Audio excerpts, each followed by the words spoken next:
Ayun. Tagas ako kuya. Pwede 20? 20. Pwede ba? 20. Naks. Ay. Nako.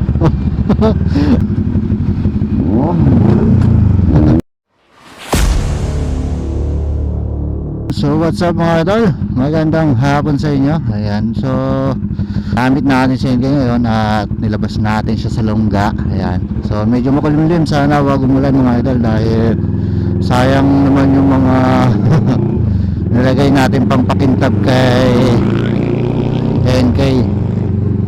So nilabas natin siya ngayon mga idol dahil meron tayong pipikapin, no? Sa SM Bacoor. Ayan. At syempre dahil nakatenga na lang naman si NK sa garahe, so siya na lang ang ating gagamitin. So kahit maulan na siguro, at least magamit man lang natin at nadumihan, di ba? Part yan sa ating mga rider. So gagawin lang tayo ng short video, no? Ito lang muna yung i-upload natin. Ayun. Tagas ako kuya. Pwede 20? 20. Pwede ba? 20. Hindi, 200. Natatawa ka kuya. 200 lang. Oo, 200. Mukhang kala mo nagbibiran ha.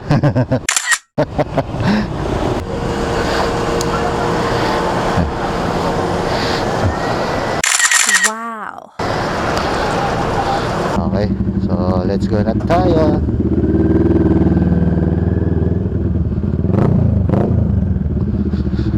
Ay nako, lalim. Up, yeah.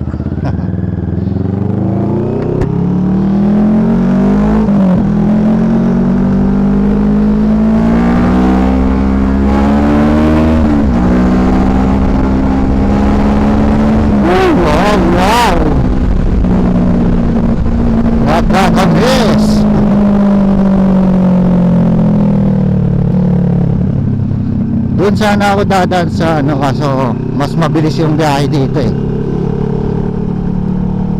Mas mabilis kasi yung biyahe dito kaysa mag St. Dominic ka, no? Tulad yan, medyo labas to, no?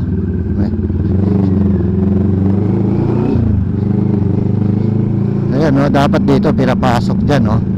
Diyan sila mag-park, no? Para hindi sila nakakaabala dito sa daan. Kasi sa lubungan lang to eh, no? Kung makikita nyo naman, no? Kung mapapansin nyo, sa lubungan lang kapag nag-park sila sa gilid, kalahati ng ano, masasakop nila. Dapat wag silang mag-park sa gilid. Hindi ko alam kung anong barangay ito, no? Kung anong nakakasakop dito. Kasi hindi naman tayo masyadong naggagalaw pag walang pasok. Ngayon lang tayo lumabas ulit kasi yun nga, tulad ng sabi ko kanina, mayroon tayong pipikapin malapit sa SM Bacoor at kaya ginamit ko na rin si NK. Wow. Si kuya eh, no? Habang nagtatrabaho eh, umiirit pa ng bomba eh. Tata na lang kay kuya. So ayan mga idol, oh.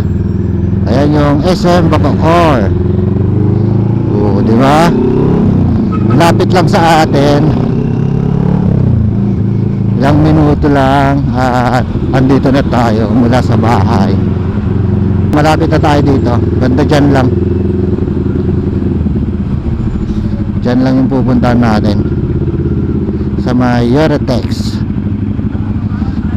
So syempre dahan-dahan na tayo at pagbigyan na natin tong mga nanggaling dito sa kabila, no? Mga lumalabas. Kasi dyan na yung pupuntahan natin, no? Ito. Dito tayo pupunta mga idol. Ayan. So meron pa kasi tayong pipikapin dito.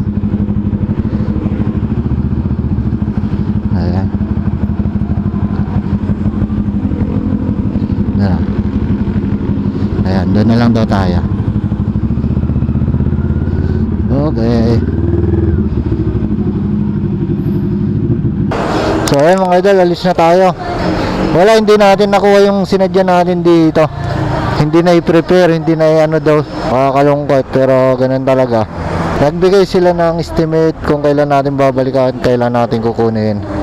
Pero sila yung hindi nakaano dito. Hindi naman sila ng pumanin, pero siyempre sinabi ko, dapat nag-ano sila sa customer nila. Dapat sure yung date na inaano nila, no? Buti na lang Saturday ngayon at wala tayong pasok. So babalikan na naman natin ng 5 to 7 days. At iniwan na natin yung number, no? Cellphone number natin kay ma'am. Kinila ma'am pala, ayan. At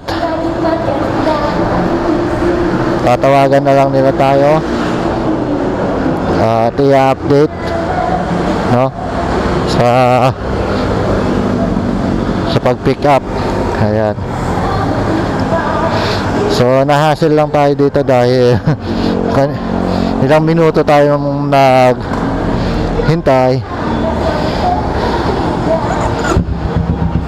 bago nila sabihin na hindi pa na ano yung kukunin natin. Siyempre kahit sino naman mga idol, di ba? Medyo madidismaya ka talaga.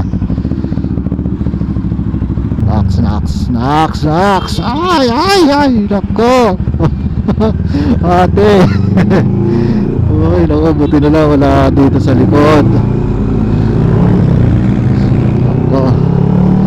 Mahirap ituloy kung didiretso tayo, hindi kasi yung itsura niya talagang tutuloy na hindi, delikado yon. Mas magandang mag-minor ka na lang, tingnan mo na, bahala na yung sa kabilang lane, no?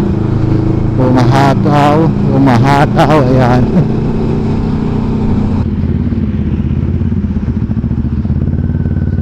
Gusto ko sanang subukan yung ano, mga idol.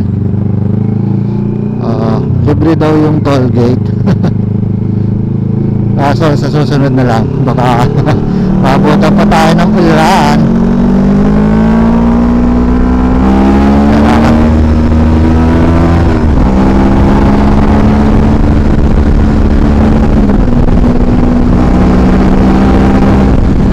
Oh, may aso, baka tumawid.